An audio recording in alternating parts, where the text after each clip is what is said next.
હોલિકા દહનનું ખાસ મહત્વ છે। એવું માનવામાં આવે છે કે હોલિકા દહન હંમેશા શુભ સમયે થવું જોઈએ। તમને જણાવી દઈએ કે હોલિકા દહન દરમિયાન ભદ્રા નક્ષત્રનું પણ ધ્યાન રાખવામાં આવે છે। ભદ્રામાં હોલિકા દહન ન કરવું જોઈએ। તો ચાલો જાણીએ હોલિકા દહનનું શુભ મુહૂર્ત છે। ભદ્રાની અસર કેટલો સમય રહેશે? વૈદિક પંચાંગ અનુસાર હોળીનો પર્વ આ વર્ષે 25 માર્ચના રોજ ઉજવવામાં આવશે। હોળી પહેલા હોળાષ્ટક 17 માર્ચથી શરૂ થઈ જશે। જણાવી દઈએ કે હોળી પહેલાના 8 દિવસ એકદમ ખાસ માનવામાં આવે છે। આ 8 દિવસની સ્થિતિ તેજ અને ઉગ્ર હોય છે। જ્યોતિષ અનુસાર આ 8 દિવસમાં કોઈ પણ શુભ કે માંગલિક કાર્યો ન કરવા જોઈએ।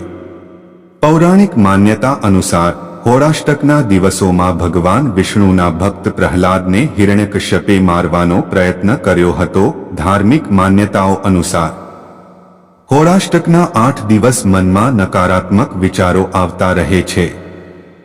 એટલા માટે હોળાષ્ટકમાં મનને સકારાત્મક બનાવી રાખવા માટે સત્સંગ કરો, સારી બુક્સ વાંચો, પ્રવચન પણ સાંભળો, સાથે જ મંત્રોના જાપ પણ કરી શકો છો। માન્યતા છે કે આ વસ્તુઓને કરવાથી મનમાં નકારાત્મક વિચાર આવતા નથી। તો આજે આ ખબરમાં જાણીશું કે હોળી ક્યારે છે, નાની હોળી એટલે હોલિકા દહન ક્યારે છે અને હોલિકા દહનનું મુહૂર્ત શું છે। હિન્દુ પંચાંગ અનુસાર હોલિકા દહન 24 માર્ચે ઉજવવામાં આવશે। આ દિવસે હોલિકા દહન કરવાનું શુભ મુહૂર્ત રાત્રે 11 વાગ્યાને 13 મિનિટથી લઈ 5 માર્ચની રાતે 12 વાગ્યાને 07 મિનિટ સુધી રહેશે।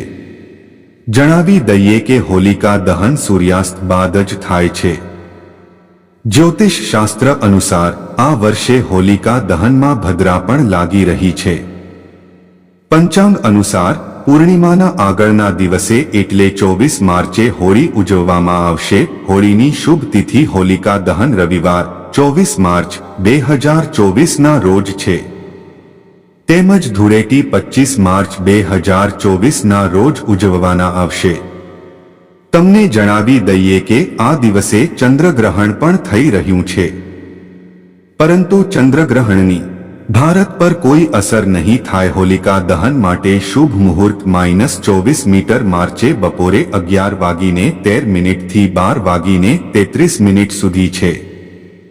હોલિકા દહન પર શુભ યોગ પંચાંગ અનુસાર હોલિકા દહન પર સર્વાર્થ સિદ્ધિ યોગ રચાઈ રહ્યો છે, જે સવારે 7:34 વાગ્યાથી બીજા દિવસે સવારે 6:19 વાગ્યા સુધીનો છે। હોલિકા પર ભદ્રાનો શુભ સમય વૈદિક કેલેન્ડર મુજબ હોલિકા દહનના દિવસે ભદ્રા આવી રહી છે, જે સવારે 9:55 થી 11:13 સુધી ચાલશે। પંચાંગ અનુસાર હોલિકા દહનનો કુલ શુભ સમય માત્ર 1 કલાક 20 મિનિટનો રહેશે। હોલિકા દહનમાં ભદ્રકાળ શા માટે મનાવવામાં આવે છે? ધાર્મિક માન્યતાઓ અનુસાર જો હોલિકા દહન દરમિયાન ભદ્રાકાળ આવે તો તેને અશુભ માનવામાં આવે છે। આ ઉપરાંત આ સમયે હોલિકા દહન કરવાથી ખરાબ અસર થાય છે।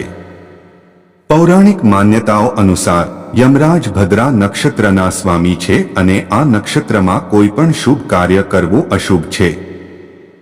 હોલિકા દહન ભદ્રા પુચ્છ હૃદયમાં કરવામાં આવે છે। આ સમયે ભદ્રાનો પ્રભાવ ઓછો હોય છે।